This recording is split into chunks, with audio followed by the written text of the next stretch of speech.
Hi guys, this is Mrs. Homer, and today we're going to be looking at different types of dominance. So recently we've just studied Mendel, and he had a law of dominance. So we're going to start with that. We'll call that complete dominance. And with Mendel's law of complete dominance, one allele was completely dominant over the other allele. So in this case, if you look at this example, I had a red flower and a white flower, and when I crossed them, the offspring were red. And so that told me that the red allele was completely dominant over the white allele.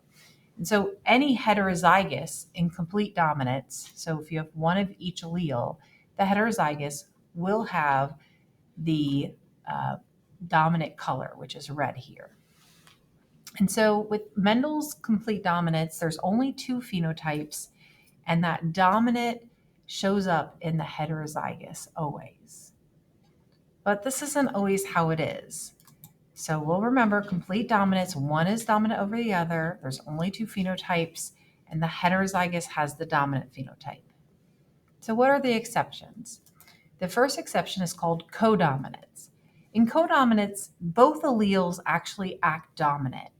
And so you have the red allele and you have the white allele, but in this case, when you cross them, the offspring actually show up with both red and white in the offspring. And so both of them were dominant. So both of them showed up when it was heterozygous. So a couple things. Co-dominance, co means both will show up in the heterozygous. And you'll notice maybe a little change in the letters. Occasionally, when we do codominance, we use the capital R for red and the capital W for white instead of using the lowercase letter. So the first exception was codominance. So here's an example. You have black, white, and speckled chickens. So again, black and white are codominant, meaning they both show up together. And so in this Punnett square, I crossed a black chicken with a speckled chicken. So you can see with my offspring, I'll have 2 out of 4 that are black. I'll have 2 out of 4 that are speckled, but I'll have none that are white. And so the Punnett squares become a little bit more interesting because now we have a third phenotype that could be an outcome. And so we have not just black and white, but we have black, white, and speckled. So codominance, both are dominant, both show up together. And in the heterozygous, you're actually going to see both of those alleles showing up, both show up together. The second exception to our complete dominance law is called incomplete dominance. And in incomplete dominance, the dominant allele doesn't get fully expressed when the recessive is around. So essentially, in incomplete dominance, neither allele is dominant. So they both act recessive. So what happens when we blend the two together? So I get a red flower and a white flower, and I blend them, and look, the offspring is pink. And so what happened is that I blended the red with the white. I mixed them together. And so my final product for the heterozygous plant was a blend because neither one was dominant. Neither one could win. So they blended together to make that pink. So I remember incomplete dominance with that in. So it's in the blender, they'll go, or that heterozygous will be in between the other two. So, I might have straight hair or curly hair, but in between would be wavy hair. And for this, again, we also tend to use the capital R, capital W, two different letters, just to show that there's something strange going on here. So an example of this could also be in flowers with red, blue, and purple flowers. So there are some blue flowers, which would be big B, big B. There are some red flowers, big R, big R. But purple would be one of each, the heterozygous. And so they blended, were in between red and blue, or were blended in the blender to make that purple color. So if we check out this Punnett square again, the Punnett square is going to be a little different because now we have blue, purple, and red.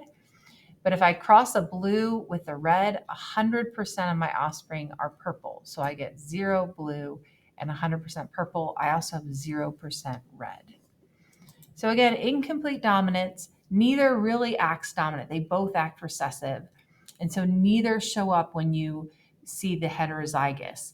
Instead, a heterozygous, one of each letter, will be thrown in the blender, blended together, or will be found in between the other two. So incomplete dominance. So we have complete dominance, so it's Mendel. We have codominance, that's when they both show up. And now we have incomplete when neither are dominant, and so they blend together. Here's a nice little chart that shows you the comparison between the three. So if you have curly hair and straight hair, complete dominance, you would just get curly hair. One would win over the other. Codominance, they're both showing up together, so you get some curly and some straight. And incomplete dominance, they blend. It's in between, so we get wavy. All right, let's do just a couple quick examples. In this case, we have a red and a blue fish, and when they're crossed, we get a red and blue fish all at once. And so what type of dominance is this? This would be codominance. Both showed up together.